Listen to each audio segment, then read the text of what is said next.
बिजली का कोई नाम और निशान नहीं। जिन मीटरों का नासिर ने जिक्र किया वो तो किया, लेकिन मीटर भी तार के साथ जुड़े हुए हैं, तार में करंट नहीं।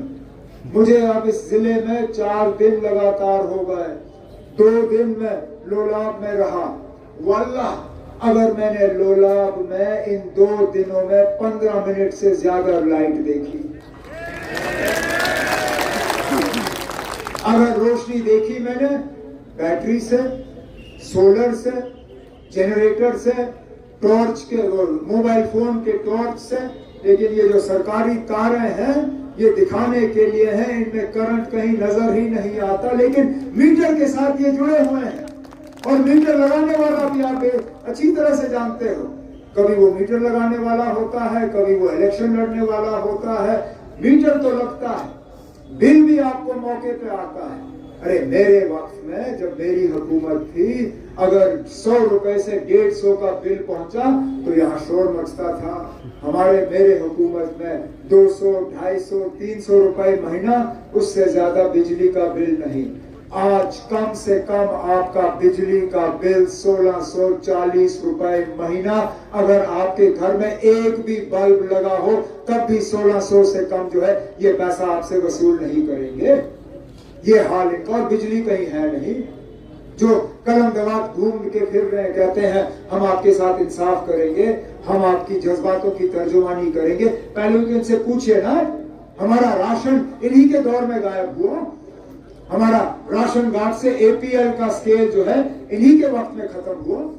हमारा बीपीएल का स्केल जो है काट काट के 5 किलो पे लाया गया इनके दौरे हुकूमत में।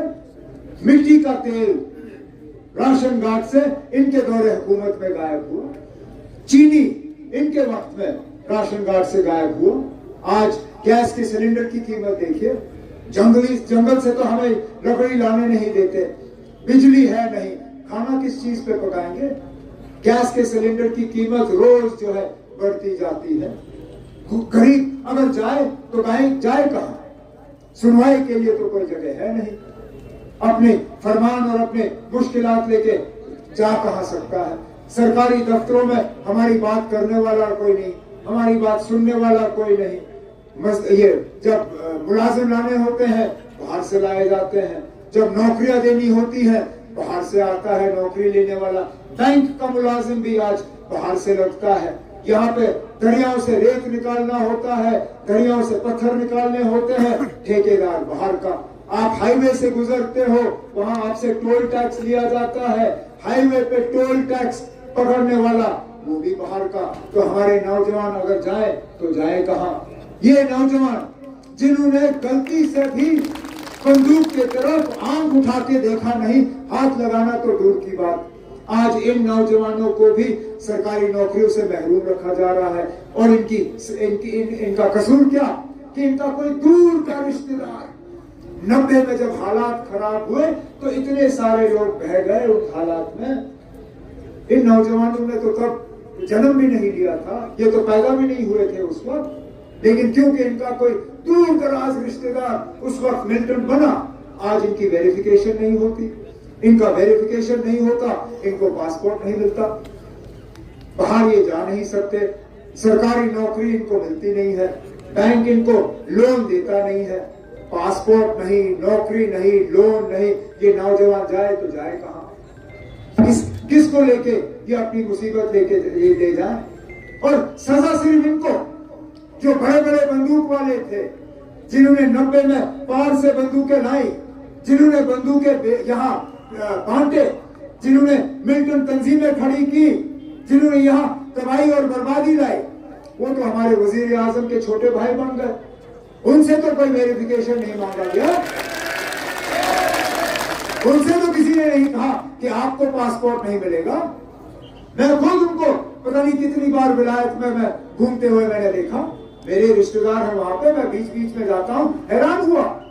मैं वहां विलायत एक सड़क से गुजर रहा था, मुझे अपनी रियासत का कोई और नहीं मिला। अल्लाह का शुक्र है, एक जाना माना चेहरा मैंने वहां से आते हुए देखा, सलाम किया, वो थोड़े से शर्मा गए क्योंकि शायद उनको लग नहीं रहा था कि मैं उनको वहां पे पहचानूंगा।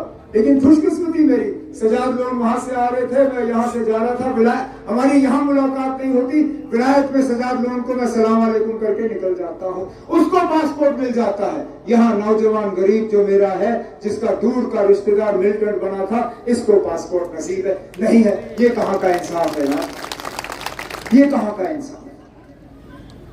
और फिर बीजेपी के ये लोग यहाँ तर्जुमानी करेंगे। कौन सा बीजेपी जिसने मुसलमानों को जलील करने में कोई कसर बाकी नहीं रखी। आज जगह जगह तकरीर करते हैं तो मुसलमान कहते हैं कि मुसलमान हिंदुओं के जेवर छीनेंगे। आज जगह जगह तकरीर करते हैं तो कहते हैं मुसलमान हिंदुओं के जो है जमीनें छीनेंगे।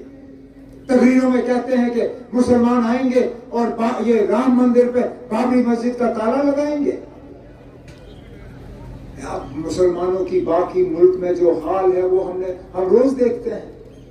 जुमा की नमाज अदा करते हुए नमाजी जब सजदा करते हो तो पीछे से उनको लात मार के गिराया जाता है। इस बीजेपी के दौर में, इस रमजान के पाक महीने में रोजा खोलने के बाद गुजरात की उस यूनिवर्सिटी में बच्चे तरावी पढ़ने के लिए उनके पास कमरा नहीं था, मस्जिद थी नहीं, हॉस्टल के बाहर जमा होकर तरावियां पढ़ रहे थे।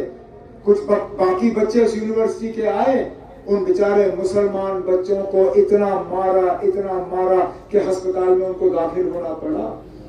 ये है ये बीजेपी का दौर। और इसी बीजेपी को यहाँ आगे बढ़ाने के लिए मेरे मुखालिफ जो है इलेक्शन लड़ने का काम कर रहे हैं। अरे इनसे पूछे ना, इनको जब 4 साल मिनिस्ट्री मिली इन्होंने किया क्या? कौन सा यहाँ पे बदलाव लाया? ये पोस्टर तो इन्होंने लगाए हैं, बैनर आपको हर जगह दिखेंगे जिन पे इनकी तस्वीर है, औरों की तस्वीर है। वहां 2 लफ्ज लिखे हैं अंग्रेजी में, एक डिग्निटी मतलब इज्जत नफ्स और एक डेवलपमेंट मतलब तरक्की। अब मैं आपसे एक सवाल पूछता हूं ना, उन तमाम पोस्टरों पे आपने बहुत सारी तस्वीरें देखी होंगी, लेकिन कहीं पे भी उन पोस्टरों पे आपने मरहूम अल्लाह मगफिरत करे उन्हें अब्दुल गनी लोन साहब की तस्वीर देखी? कहीं पे भी नहीं।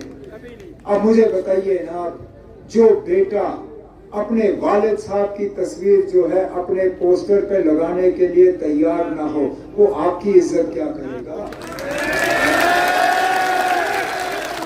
आप करेगा।